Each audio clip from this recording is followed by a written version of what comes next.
China, the kidney in the bathtub story is not only real, it is state-sponsored. It is run by the Chinese government.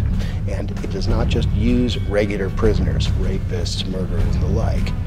It uses prisoners of conscience.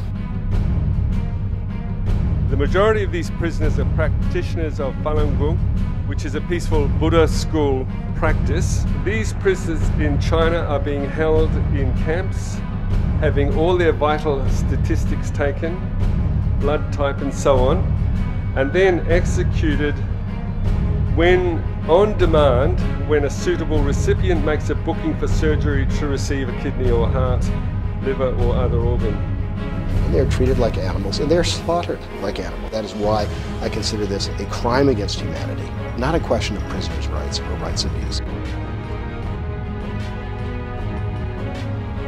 The parallels to what was happening to Jewish prisoners and others in Nazi concentration camps in Germany were too obvious to ignore.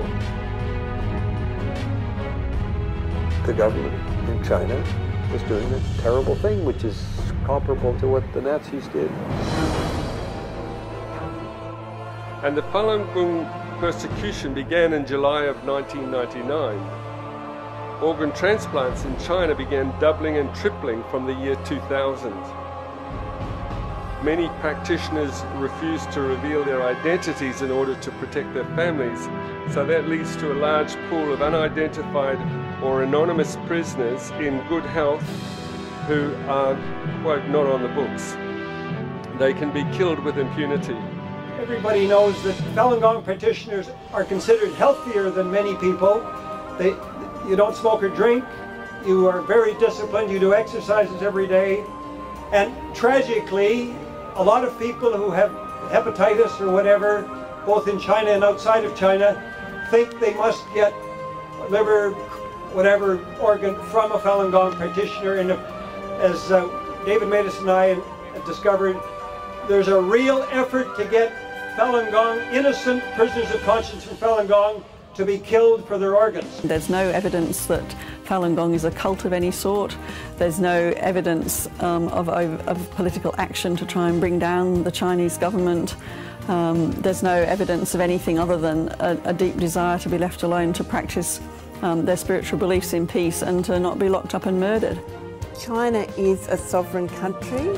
In some ways we abhor, the ethical arguments around it are clear, we abhor what is happening. Very few people actually have heard about the situation, and those who hear about it, they just won't believe it. It's so awful, you can't imagine it's true. So what we need to do is to put out the facts, tell about what's happening in China, so more people get aware of the situation. My first reaction was that I was shocked too, and first thought, this just can't be true. This is so disgusting, so awful.